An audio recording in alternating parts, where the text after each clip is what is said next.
पहले तो no go area सिर्फ कैंटोनमेंट होते थे, अब तो कैंटोनमेंट्स भी माशाल्लाह इतनी फैल गई हैं और सिविलियन इदारों में भी माशाल्लाह से रिटायर्ड फ़ौजी और सर्विंग इतने ज़्यादा आ गए हैं कि जो कभी नो गो एरिया नहीं होते थे वो भी नो गो एरिया बन चुके हैं।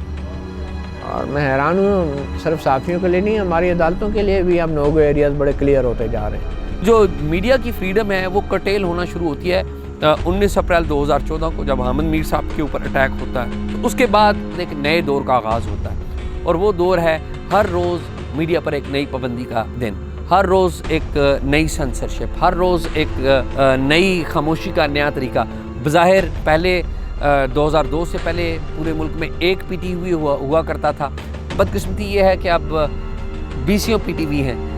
पूरी बात कोई भी दिखाने के लिए तैयार नहीं हो। एक डर है कि अगर हम इन लॉज की बात करें या हम इस अक़लियत की बात करें तो उसका बैकलैश क्या आएगा, उसके रेपरकशंस क्या होंगे। क्या हम कोई बात करते हुए कोई ऐसी बात ना कर दें जिसको कल को आउट ऑफ कॉन्टेक्स्ट इस्तेमाल करके हमारे खिलाफ इस्तेमाल किया जाए। अगर किसी को लगता है कि इस तरह का स्टेप जो है वो करके कोई अच्छा काम कर रहा है तो वो किसी के लिए कोई अच्छा काम नहीं कर रहा, वो इस मुल्क के लिए अच्छा काम नहीं कर रहा, वो इस सोसाइटी के लिए अच्छा काम नहीं कर रहा, वो किसी के लिए अच्छा काम नहीं कर रहा।